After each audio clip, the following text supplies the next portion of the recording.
ആദ്യമായി ഈ തിരുസന്നിധിയിൽ നിന്ന് സാക്ഷ്യം പറയാൻ എനിക്കൊരവസരം തന്നതിന് ഈശോയ്ക്കും അമ്മേ മാതാവിനും 1000 നന്ദി അർപ്പിക്കുന്നു. എൻ്റെ പേര് സുനു മേരി ജോസഫ്. ഞാൻ തലശ്ശേരി സെൻറ്റ് ജോസഫ് കത്തീഡ്രൽ ഇടവകമാണ്. എൻ്റെ husband Tomson Mani. Husband Thalassery Brennen കോളേജിൽ പ്രൊഫസറാണ്. ഞാൻ പോസ്റ്റൽ ഡിപ്പാർട്ട്മെൻറ്റിൽ ജോലി ചെയ്യുന്നു. എനിക്ക് 3 മക്കളാണ്. മൂത്ത മോൻ ജസ്വിൻ 5ാം ക്ലാസ്സിൽ പഠിക്കുന്നു. രണ്ടാമത്തെ കുട്ടി ജീവൻ ടോംസൺ, ഇപ്പം 3 വയസ്സാകുന്നു. ഇപ്പം ഈ മോള് 4.5 മാസം. എനിക്കിവിടെ ഈ ഉടമ്പടിയിലൂടെ ലഭിച്ച ഒരുപാട് അനുഗ്രഹങ്ങളും അതിന് പ്രത്യേകമായി സാക്ഷ്യം പറയാൻ ഞാനിവിടെ നിൽക്കുന്നു. ആദ്യമായി എൻ്റെ മൂത്ത മോന് 10 വയസ്സ് മൂത്ത മോന് ഉണ്ടായിട്ട് അതിനുശേഷം എനിക്കൊരു 3 പ്രാവശ്യം മിസ്കാരേജുകളുണ്ടായി. ആ 3 മിസ്കാരേജുകളും എപ്പോഴും 2ാം മാസത്തിൽ വെച്ചിട്ട് എനിക്ക് മിസ്ഡ് അബോർഷനായി പോവുകയാണ് ഉണ്ടായത്. അങ്ങനെ എൻ്റെ മൂത്ത മോന് എനിക്ക് യാതൊരു കോംപ്ലിക്കേഷനും ഒന്നും ഉണ്ടായിട്ടില്ല. 9 മാസവും ഞാൻ ജോലിക്ക് പോയിട്ടാണ് എനിക്ക് സിസേറിയനിലൂടെ മൂത്ത മോനെ ലഭിച്ചത്. പിന്നീട് ഇങ്ങനെ അടുപ്പിച്ചുള്ള ഈ മിസ്ഡ് അബോർഷൻ കാരണം ഞാൻ ഒരുപാട് ഡിപ്രഷനിലായിരുന്നു, സങ്കടത്തിലായിരുന്നു. അതുകൊണ്ട് പിന്നെ കുറച്ച് കാലം ഞങ്ങൾ കുട്ടികൾ വേണോ വേണ്ട എന്നുള്ള രീതിയിൽ എനിക്ക് സങ്കടം പോലെയായിരുന്നു. പിന്നീട് ഒരു കുട്ടി ആവുക എന്ന് പറയുന്നത് എനിക്ക് പേടിയായിരുന്നു. അങ്ങനെ അവസ്ഥയിലിരിക്കുന്ന സമയത്ത് എൻ്റെ ചേച്ചി ഇവിടെ വന്ന് ഉടമ്പടി എടുത്ത് പ്രാർത്ഥിച്ചു. കൃത്യമായി ഉടമ്പടി എല്ലാം പാലിച്ചു വരുന്ന വ്യക്തിയായിരുന്നു. ചേച്ചി ഇവിടെ കൃപാസനത്തിൽ വന്നപ്പോൾ എന്നെ ഫോൺ വിളിച്ച് പറഞ്ഞു, എടി നിനക്ക് ഞാൻ 2ാമത്തെ ഒരു കുഞ്ഞിന് വേണ്ടി നിയോഗം വെച്ച് പ്രാർത്ഥിക്കട്ടെ. അന്നേരം ഞാൻ ഈ ഡിപ്രഷനിലിരിക്കുന്ന അവസ്ഥയിൽ ഞാൻ പറഞ്ഞു, ഇനിയൊരു കുഞ്ഞ് എനിക്ക് വേണ്ട. കാരണം ഇനിയൊരു കുഞ്ഞിനെ താങ്ങാൻ വന്നിട്ട് അത് നഷ്ടപ്പെട്ടാൽ അത് താങ്ങാനുള്ള ശക്തി എനിക്കില്ല. അതുകൊണ്ട് എനിക്ക് കുഞ്ഞ് വേണ്ട. തൽക്കാലം ഞങ്ങളൊരു വീട് സ്ഥലവും നോക്കുന്നുണ്ട്. എന്നാൽ ചേച്ചി എനിക്കൊരു വീട് സ്ഥലവും വാങ്ങാൻ ഒരു നിയോഗം വെച്ച് പ്രാർത്ഥിക്കാൻ ഞാൻ പറഞ്ഞു. ചേച്ചിക്ക് ഒരുപാട് സങ്കടം തോന്നി. എങ്കിലും ചേച്ചി മാതാവിൻ്റെ അടുത്ത് കരഞ്ഞ് പ്രാർത്ഥിച്ച് എനിക്കൊരു 2ാമത്തെ ഒരു കുഞ്ഞിന് വേണ്ടി പ്രാർത്ഥിച്ചു. ഇങ്ങനെ ചേച്ചി ഇവിടെ ഉടമ്പടി നിയോഗത്തിൽ എനിക്ക് വീടും സ്ഥലവും വാങ്ങാൻ വേണ്ടി നിയോഗവും വെച്ച് പ്രാർത്ഥിച്ചു. പിന്നീട് ഇവിടെ ഞാൻ 2 ആഴ്ചയ്ക്ക് ശേഷം ഞാൻ പ്രഗ്നൻ്റ് ആവുകയാണ് ഉണ്ടായത്. അതുകൊണ്ട് എനിക്ക് ഉറപ്പാണ് അത് ഇവിടുത്തെ മാതാവിൻ്റെ ഉടമ്പടിയിലൂടെ ഉള്ള പ്രവർത്തനത്തിൻ്റെ ഫലമാണ് എനിക്ക് ആ 2ാമത്തെ കുഞ്ഞിനെ ലഭിച്ചത്. പിന്നീട് ഞാൻ ഡോക്ടറെ ചെന്ന് കാണിച്ചപ്പം ഇത്രയും കോംപ്ലിക്കേഷൻ ഉള്ളതുകൊണ്ട് 9 മാസം ബെഡ് റെസ്റ്റ് എടുക്കണം, എല്ലാ ദിവസവും ഡെയിലി ഇഞ്ചക്ഷൻ എടുക്കണം, എന്നാൽ മാത്രമേ ഈ കുഞ്ഞിനെ ലഭിക്കുകയുള്ളൂ എന്ന് പറഞ്ഞു. അതിൻ്റെ ഫലമായി 1 മാസം എനിക്ക് ഹോസ്പിറ്റലിൽ അഡ്മിറ്റായി കിടക്കേണ്ടി വന്നു. ഡെയിലി 9 മാസവും ഡെയിലി ഇഞ്ചക്ഷൻ എടുക്കും. അങ്ങനെ ഈ സമയങ്ങളിൽ ഞാൻ പിന്നെ എനിക്ക് ഇവിടെ വരാൻ പറ്റാത്ത സാഹചര്യമായതുകൊണ്ട് ഓൺലൈനിൽ ഉടമ്പടി എടുത്ത് പ്രാർത്ഥിച്ചു. ഞാൻ ആദ്യമായി ഇവിടെ കൃപാസനത്തിൽ വരുന്നത് 2019 ഡിസംബർ 7-ാം തീയതിയാണ്. അന്ന് ഇവിടെ വന്ന് തീർത്ഥാടക ഉടമ്പടി എടുത്ത് കൃത്യമായി ഉടമ്പടിയെല്ലാം പാലിച്ച് പോയിക്കൊണ്ടിരുന്നു. പക്ഷേ ഈ പ്രഗ്നൻ്റ് ആയ അവസരത്തിൽ എനിക്കിവിടെ വരുവാനോ പുതുക്കാനോ പറ്റാത്ത സാഹചര്യമായതുകൊണ്ട് ഞാൻ വീണ്ടും ഓൺലൈനിലൂടെ ഉടമ്പടി എടുത്തു. എൻ്റെ ഈ 2ാമത്തെ കുഞ്ഞിന് വേണ്ടി നിയോഗം വെച്ച് പ്രാർത്ഥിച്ചു. അത് ഡെയിലി ഞാൻ നമ്മളെ തൈലം അടിവയറ്റിൽ കുരിശ് വരച്ച് പ്രാർത്ഥിക്കുമായിരുന്നു. അതിൻ്റെ എല്ലാം ഫലമായിട്ട് ഡെയിലി എല്ലാ ചൊവ്വാഴ്ചകളിലും അച്ഛൻ്റെ യൂട്യൂബിലൂടെ ധ്യാനങ്ങൾ മുടങ്ങാതെ കൂടുമായിരുന്നു. ഇതിൻ്റെ എല്ലാം ഫലമായി എനിക്ക് യാതൊരു കുഴപ്പവുമില്ലാതെ എൻ്റെ 2ാമത്തെ കുഞ്ഞിനെ എനിക്ക് 2023 ജനുവരി 21 ഒരു ആൺകുഞ്ഞിനെ ലഭിച്ചു. ഇതിൻ്റെ ഇടയിൽ തന്നെ ഞാൻ ഹോസ്പിറ്റലിൽ അഡ്മിറ്റായി കിടക്കുന്ന സമയങ്ങളിൽ ആണ് പെട്ടെന്ന് തന്നെ എൻ്റെ ചേച്ചി ഇവിടെ വന്ന് പ്രാർത്ഥിച്ചതിൻ്റെ 1 മാസത്തിനുള്ളിൽ തന്നെ ഞങ്ങൾക്കൊരു വീട് സ്ഥലവും പെട്ടെന്ന് തന്നെ വന്ന് കിട്ടാനും അത് കച്ചവടമാക്കാനും അഡ്വാൻസ് കൊടുത്ത് പെട്ടെന്ന് തന്നെ ഞങ്ങൾക്കത് ലഭിക്കാനും സാധിച്ചു. പിന്നീട് ആ വീട് പണി പക്ഷെ കുറച്ച് പുതുക്കി പണിയണം, കുറച്ചും കൂടി മോഡിഫൈ ചെയ്ത് നന്നാക്കണം, കുറച്ച് വർക്ക് ചെയ്യണമെന്ന് വിചാരിച്ച് ഒരു 3 മാസത്തെ വർക്കിന് വേണ്ടി കരാറ് കൊടുത്തെങ്കിലും വിചാരിച്ച പോലെ അത് ഞങ്ങൾക്ക് പൂർത്തീകരിക്കാനോ കരാറുകാരെ ഞങ്ങളെ കുറച്ച് പറ്റിച്ച് സാമ്പത്തിക നഷ്ടവും ഉണ്ടാക്കി അത് പണി പൂർത്തിയാക്കാൻ പറ്റാണ്ടായിപ്പോയി.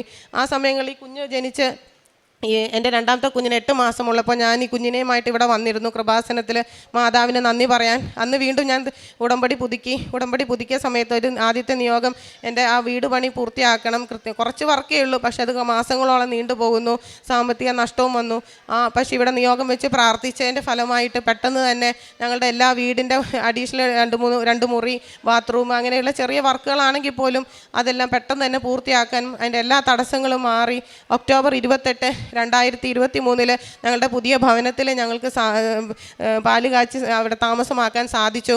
ഇത് മാതാവിൻ്റെ പ്രത്യേക അനുഗ്രഹമാണെന്ന് ഉറപ്പുള്ളത് കൊണ്ട് തന്നെ ഞാൻ എൻ്റെ വീടിന് ഞങ്ങൾ കൃപ എന്നാണ് പേരിട്ടിരിക്കുന്നത്. അങ്ങനെ മാതാവ് എനിക്ക് എനിക്ക് ഈ ഉടമ്പടിയിലൂടെ ഒരുപാട് അനുഗ്രഹങ്ങൾ തന്നിട്ടുണ്ട്. അതുപോലെ ഇങ്ങനത്തെ ഒരുപാട് കോംപ്ലിക്കേഷൻ ഉള്ളത് കൊണ്ട് വീണ്ടും പിന്നെ ഒരു കുഞ്ഞ് വേണോ എന്നുള്ള ഒരു ഇതിൽ ആശങ്കയിൽ നിൽക്കുന്ന സമയത്ത് തന്നെ ഞാൻ ചോദിക്കാതെ തന്നെ മാതാവ് എനിക്ക് 3ാമത്തെ ഒരു കുഞ്ഞിനെ തന്നു. ആ കുഞ്ഞിനെ ഉണ്ടായ സമയത്ത് പോലും എൻ്റെ ഡോക്ടർ വീണ്ടും ഞാൻ പോയി കാണിക്കുമ്പോൾ പറയുന്നത് എനിക്ക് അന്നേരം 38 വയസ്സായി, ഓൾറെഡി 2ാമത്തെ കുഞ്ഞിനെ സിസേറിയൻ കഴിഞ്ഞിട്ട് 2 കൊല്ലം ആയിട്ടുള്ളൂ. ഡെയിലി ഇഞ്ചക്ഷൻ എടുക്കണം, മുമ്പത്തെ പോലെ 9 മാസം ബെഡ് റെസ്റ്റ് എടുക്കണമെന്ന് പറഞ്ഞു. പക്ഷേ ഞാൻ ഡിപ്പാർട്ട്മെൻറ്റിൽ വർക്ക് ചെയ്യുന്നതുകൊണ്ട് എനിക്ക് ലീവ് എൻ്റെ ലീവെല്ലാം ഓൾറെഡി തീർന്നു. ഇനി ലീവ് കിട്ടാനും സാഹചര്യമില്ലാത്തതുകൊണ്ട് ഞാൻ മാതാവിനെ കൈപിടിച്ച് പ്രാർത്ഥിച്ചു. ഞാൻ ഫസ്റ്റ് സ്കാനിങ്ങിന് ചെന്നപ്പോൾ ആദ്യത്തെ സ്കാനിങ്ങിൽ ആദ്യം ഒരു സ്കാൻ ചെയ്യുമ്പോൾ എന്തോ ഒരു ബുദ്ധിമുട്ട് പോലെ എന്നുള്ള ഡോക്ടർ പറഞ്ഞ് തോന്നിയ സമയത്ത് തന്നെ ഞാൻ കാശ് രൂപം കയ്യിലെടുത്ത് വരച്ച് പ്രാർത്ഥിച്ചു. മാതാവ്, ഈ ഒരു കുഞ്ഞിനെ എനിക്ക് ലഭിക്കുകയാണെങ്കിൽ ഒരു കുഴപ്പമില്ലാതെ ആരോഗ്യമുള്ള കുഞ്ഞിനെ ലഭിക്കാൻ ഞാൻ ഇവിടെ വന്ന് സാക്ഷ്യം പറഞ്ഞേക്കാമെന്ന് സ്കാനിങ് റൂമിൽ നിന്ന് ഞാൻ മാതാവിനോട് പറഞ്ഞു. പിന്നീട് ഓരോ സ്കാനിങ്ങിലും എപ്പോൾ പോകുമ്പോഴും ഞാൻ കാശ് രൂപം കയ്യിൽ പിടിച്ചിട്ടാണ് പോവാറ്. യാതൊരു കുഴപ്പമില്ല. പക്ഷേ ഞാൻ ബെഡ് റെസ്റ്റ് പറഞ്ഞിട്ട് പോലും എനിക്ക് ലീവ് എടുത്ത് ഇവിടെ വീട്ടിലിരിക്കാൻ പറ്റില്ലാത്ത സാഹചര്യം ആയതുകൊണ്ട് ഞാൻ അടിവയറ്റിൽ എന്നും തൈലം കൊണ്ട് കുരിശ് വരച്ച് പ്രാർത്ഥിച്ച് ഓഫീസിൽ പോകുമായിരുന്നു. 9 മാസവും ഒരു ലീവ് പോലും എടുക്കാതെ ഞാൻ ഓഫീസിൽ പോയി വർക്ക് ചെയ്തു. അതിൻ്റെ ഫലമായി പിന്നെ പ്രാർത്ഥന ഉടമ്പടിയിലൂടെ, ഓൺലൈൻ ഉടമ്പടിയിലൂടെ പുതുക്കി അതിലൂടെ പ്രാർത്ഥിച്ചു, നിയോഗം വെച്ച് പ്രാർത്ഥിച്ചതിൻ്റെ ഫലമായിട്ട് 2025 ഓഗസ്റ്റ് 14 എനിക്കൊരു പെൺകുഞ്ഞിനെ മാതാവ് തന്ന് അനുഗ്രഹിച്ചു.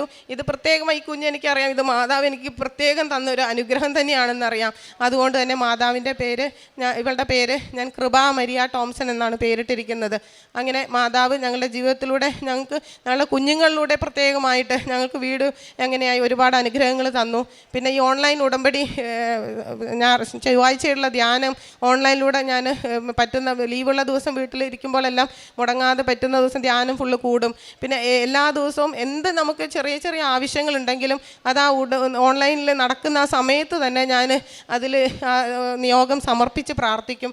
എനിക്ക് ഉറപ്പായിരുന്നു എന്ത് കുഞ്ഞിതായാലെങ്കിലും വലുതാണെങ്കിലും ആ സമയത്ത് ചൊവ്വാഴ്ച ജോസഫച്ചൻ ഇവിടുന്ന് പ്രാർത്ഥിക്കുന്ന ആ സമയത്ത് ഞാൻ കയറിയിട്ട ഒരു പ്രാർത്ഥനകളും ഇതിൽ നടക്കാതിരുന്നിട്ടില്ല. അത് ചെറുതുമാകട്ടെ, ചെറിയ ആവശ്യങ്ങളും വലിയ ആവശ്യങ്ങളും എല്ലാം ഇപ്പം ഇവിടെ വന്ന് സാക്ഷ്യം പറയണമെന്ന് പോലും ഞാൻ കഴിഞ്ഞ ആഴ്ചത്തെ ധ്യാനത്തിൽ ഒരിക്കലും ഞാൻ പ്രതീക്ഷിച്ചില്ല എനിക്ക് സാക്ഷ്യം പറയാൻ അവസരം കിട്ടുമെന്ന്. ഞാൻ ഈ മാതാവിൻ്റെ അടുത്ത് ധ്യാനത്തിനന്ന് ഞാൻ എൻ്റെ നിയോഗം ഇട്ടത് എനിക്കിവിടെ വന്ന് സാക്ഷ്യം പറയാൻ മാതാവ് ഒരു അവസരം തരണമേന്ന്.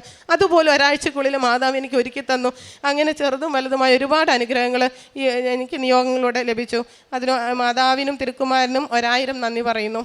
പിന്നീട് എനിക്ക് പ്രേക്ഷിത പ്രവർത്തനങ്ങൾ എനിക്ക് എൻ്റെ പരിചയത്തിലുള്ളതും അല്ലാത്തതുമായ കുറച്ച് പാവപ്പെട്ട ആൾക്കാർക്കെല്ലാം എനിക്ക് ഹോസ്പിറ്റലൊക്കെ പോകാൻ ചില സമയത്ത് ബുദ്ധിമുട്ടായതുകൊണ്ട് പരിചയമുള്ളവർക്കെല്ലാം സാമ്പത്തികമായിട്ടൊക്കെ പൈസ കൊടുത്തും അങ്ങനെ സഹായിക്കുമായിരുന്നു. പിന്നെ കൃപാസന പത്രം ഇവിടെ വന്ന സമയങ്ങളെല്ലാം കൊണ്ടുപോയിട്ട് വിതരണം ചെയ്യുമായിരുന്നു. പിന്നെ കൂടുതലും ഞാൻ ഓൺലൈനിലൂടെ എല്ലാം ഷെയർ ചെയ്യാം. കാരണം എപ്പോഴും ബെഡ് റെസ്റ്റും കാര്യങ്ങളൊക്കെ ആയ സമയത്ത് ഞാൻ ഓൺലൈനിലൂടെ കഴിവതും എൻ്റെ ഫ്രണ്ട്സിനും എല്ലാവർക്കും ഇവിടുത്തെ സാക്ഷ്യങ്ങളും യൂട്യൂബ് ധ്യാനങ്ങളും എല്ലാം ഷെയർ ചെയ്യും.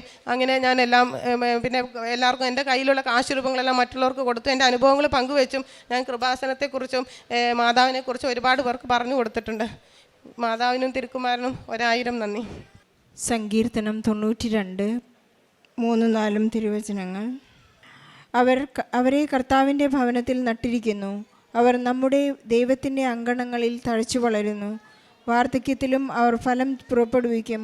അവർ എന്നും ഇലചൂടി പുഷ്ടിയോടെ നിൽക്കും. സുനു തോംസൺ എന്ന ദമ്പതികളുടെ കുടുംബത്തോട് ചേർന്ന ഒരു വലിയ പ്രത്യക്ഷീകരണ സാക്ഷ്യമാണ് നമ്മോട് പങ്കുവച്ചത്.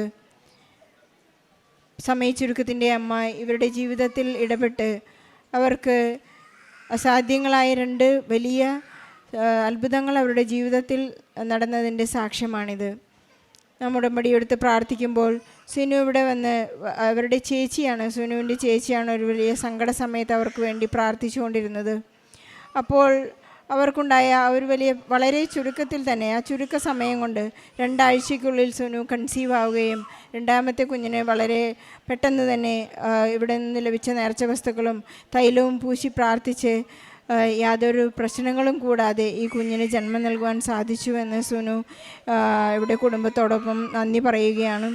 അതുപോലെ തന്നെ പ്രഗ്നൻസി കാലത്തുണ്ടായ വലിയ ഒരു അത്ഭുതം ഓൺലൈൻ ഉടമ്പടി എടുത്ത് പ്രാർത്ഥിക്കുമ്പോൾ ഓൺലൈൻ ഉടമ്പടി ആയാലും തീർത്ഥാടക ഉടമ്പടി ആയാലും നമുക്ക് പരിശുദ്ധ അമ്മയുടെ മാധ്യസ്ഥം എല്ലാ രീതിയിലും ലഭിക്കുന്നു എന്നുള്ളതിൻ്റെ ഉറപ്പാണ് സുനുവിടെ നമ്മോട് ഏറ്റുപറഞ്ഞത്.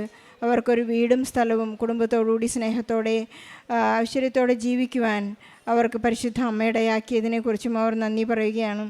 സുനു ഇവിടെ ഏറ്റവും മനോഹരമായി നമ്മോട് പങ്കുവച്ചത് ചൊവ്വാഴ്ച ധ്യാനത്തിൻ്റെ ഒരു ഇമ്പോർട്ടൻസിനെ കുറിച്ചാണ്. ആ ധ്യാനത്തിലൂടെ നാം വളരെ സജീവമായി പങ്കെടുക്കുമ്പോൾ ബഹുമാനപ്പെട്ട ജോസഫ് അച്ഛൻ പരിശുദ്ധ കുർബാനയുടെ ആശീർവാദം നമുക്ക് നൽകുമ്പോൾ, അച്ഛൻ ലോകം മുഴുവനും വേണ്ടി പ്രാർത്ഥിക്കുമ്പോൾ ഒരുപാട് നിവേദനങ്ങളാണ്, ഒരുപാട് പ്രാർത്ഥനകളാണ് മറ്റുള്ളവർക്ക് വേണ്ടി നൽകുകയും മറ്റുള്ളവർക്ക് വേണ്ടി അർപ്പിക്കുകയും അച്ഛൻ ഒരുപാട് മെസ്സേജുകൾ പങ്കുവെക്കുകയും ചെയ്യുന്നത്. ആ ചൊവ്വാഴ്ചയിലെ ആരാധന, ആ ധ്യാനം നമുക്കൊരിക്കലും മിസ്സാകാതിരിക്കാനായിട്ട് പരിശ്രമിക്കാം. സുനുവിനും കുടുംബത്തിനും ലഭിച്ച എല്ലാ അനുഗ്രഹങ്ങൾക്കും നന്മകൾക്കും നന്ദി പറഞ്ഞുകൊണ്ട് ഈശോയ്ക്കും പരിശുദ്ധ അമ്മയ്ക്കും നല്ലൊരു കയ്യടി നൽകി സാക്ഷി നമുക്ക് സമർപ്പിക്കാം. അത്യപൂർവ ദൈവാനുഭവങ്ങൾ ഇനി നിങ്ങൾക്കും സ്വന്തം. ഈ യൂട്യൂബ് ചാനൽ ഇതുവരെ സബ്സ്ക്രൈബ് ചെയ്തിട്ടില്ലെങ്കിൽ ഇപ്പോൾ തന്നെ സബ്സ്ക്രൈബ് ചെയ്യുക. ഈ വീഡിയോ ഇപ്പോൾ തന്നെ നിങ്ങളുടെ സുഹൃത്തുക്കൾക്ക് ഷെയർ ചെയ്തുകൊണ്ട് കർത്താവിൻ്റെ പ്രേക്ഷിതരാകുക.